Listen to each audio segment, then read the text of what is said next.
ಪರಮ ಪೂಜ್ಯ ಶ್ರೀ ಶ್ರೀ ಸುಗುಣೇಂದ್ರ ತೀರ್ಥ ಪಾದಾರವಿಂದಗಳಲ್ಲಿ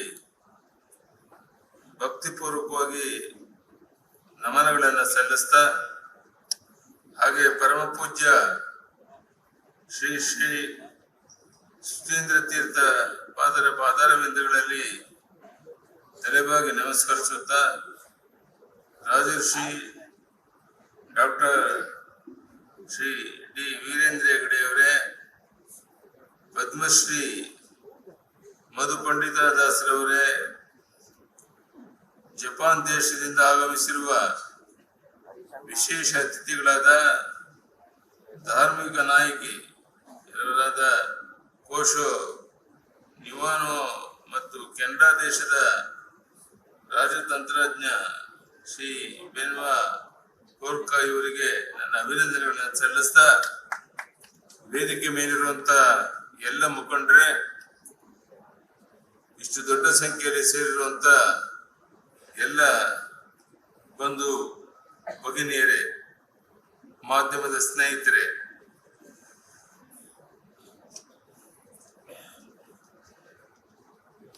ಯಾವುದೋ ಪೂರ್ವಜನದ ಪುಣ್ಯ ಫಲದಿಂದ ಇಂಥ ವಿಶೇಷ ಸಂದರ್ಭದಲ್ಲಿ ಭಾಗವಹಿಸುವಂತ ಒಂದು ಸೌಭಾಗ್ಯ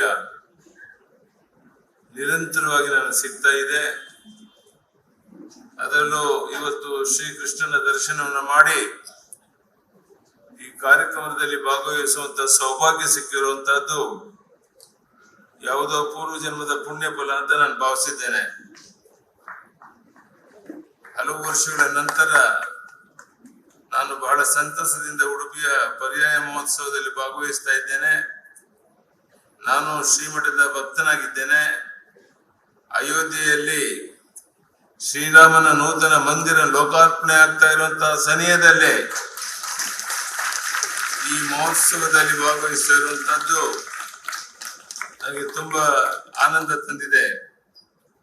ಶ್ರೀ ಮಧ್ವಾಚಾರ್ಯರು 13ನೇ ಶತಮಾನದಲ್ಲಿ ಸ್ಥಾಪಿಸಿದ ಶ್ರೀ ಉಡುಪಿ ದೇವಸ್ಥಾನ ಮತ್ತು ಅಷ್ಟಮಠಕ್ಕೆ ಸುಮಾರು 500 ವರ್ಷಗಳಿಗೂ ಹೆಚ್ಚು ಧಾರ್ಮಿಕ ಇತಿಹಾಸ ಇದೆ. 2 ವರ್ಷಕ್ಕೊಮ್ಮೆ ನಡೆಯುವ ಉತ್ಸವವಾಗಿರುವ ಪರ್ಯಾಯ ಮಹೋತ್ಸವ ಅಷ್ಟಮಠಗಳ ಪೈಕಿ ಕೃಷ್ಣ ಮಠದ ಪೂಜಾ ಕೈಂಕರ್ಯದ ಹಾಗೂ ಮಠದ ಅಧಿಕಾರ ಹಸ್ತಾಂತರವಾಗ್ತಾ ಇದೆ. ಈ ಬಾರಿ 252ನೇ ಪರ್ಯಾಯ ಮಹೋತ್ಸವ ನಡೀತಾ ಇದೆ. ಕಳೆದ ಬಾರಿ ಕೃಷ್ಣಾಪುರ ಮಠದ ಶ್ರೀ ವಿದ್ಯಾಸಾಗರ ತೀರ್ಥ ಸ್ವಾಮೀಜಿಗಳು ಪರ್ಯಾಯ ಪೀಠಾರೋಹಣ ಮಾಡಿದ್ರು. ಈ ಬಾರಿ ಕುತ್ತಿಗೆ ಮಠದ ಸುಗುಣೇಂದ್ರ ತೀರ್ಥ ಸ್ವಾಮೀಜಿಯವರು 4ನೇ ಬಾರಿಗೆ ಪರ್ಯಾಯ ಪೀಠಾರೋಹಣ ಮಾಡ್ತಾ ಇದ್ದಾರೆ. ಪ್ರತಿದಿನ 15ರಿಂದ 20 ಸಾವಿರ ಭಕ್ತರು ಆಗಮಿಸ್ತಾ ಇದ್ದಾರೆ. ಇಲ್ಲಿಗೆ ಕುತ್ತಿಗೆ ಮಠದ ಸುಗುಣೇಂದ್ರ ತೀರ್ಥ ಸ್ವಾಮೀಜಿಯವರು 4ನೇ ಬಾರಿ ಪರ್ಯಾಯ ಪೀಠಾರೋಹಣ ಮಾಡ್ತಾ ಇದ್ದು, ಪರ್ಯಾಯ ಕಾಲದಲ್ಲಿ ವಿವಿಧ ಸಾಂಸ್ಕೃತಿಕ ಕಾರ್ಯಕ್ರಮಗಳು ಸಹ ನಡೀತಾ ಇದೆ.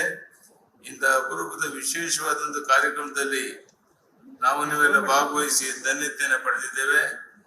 ಈ ಸಂದರ್ಭದಲ್ಲಿ ನನಗೂ 4 ಮಾತನಾಡಕ್ಕೆ ಅವಕಾಶ ಮಾಡಿಕೊಟ್ಟಂತಹ ಪೂಜ್ಯರಿಗೆ ತಲೆಬಾಗಿ ನಮಸ್ಕರಿಸುತ್ತಾ ನನ್ನ ಮಾತನ್ನು ಮುಗಿಸ್ತೇನೆ. ಧನ್ಯವಾದಗಳು. ನಮಸ್ಕಾರ.